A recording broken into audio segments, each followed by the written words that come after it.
Hey, what's going on, guys? My name is Colton, and today I'm going to be showing you how to fix the upgraded Snapchat problem.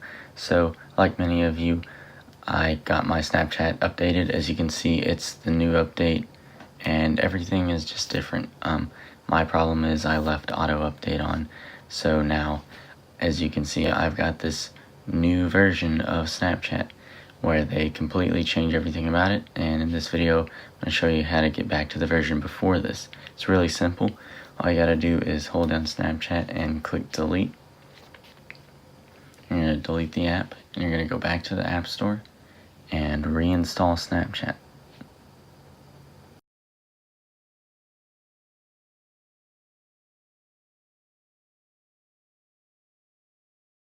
So after Snapchat finally finishes downloading again, you want to click on the app, open it back up, log in, and enter your username or email, and then click forgot password. And you can either do via phone or email. I chose to do phone, and then you do the I'm not a bot thing, go through, finish that, and then it's going to ask you to enter your number, which I did here, and I'm just gonna cover up my number with a black screen, and I'm going to cover up any codes it send me. So it basically sends you a code that you're supposed to enter in to verify, and that's where you put it in right here, and then you click continue and it'll verify it, and then you can make a new password. So what you want to do is create your new password.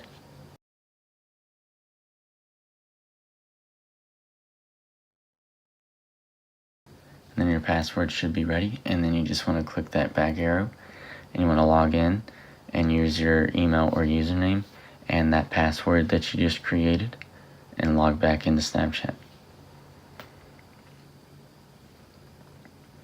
Once you log into Snapchat, it will do all of the default settings, allow, okay, and as you can see, my camera starts working, and it's going to ask for my microphone and all the stuff like that.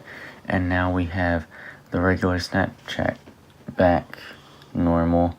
It's not the new update, it's the one that everyone's liking, and the problem's fixed. So if this helps you, subscribe for more. If the problem ever comes back, just watch this video, do the same thing, it'll work again, and just thanks for watching.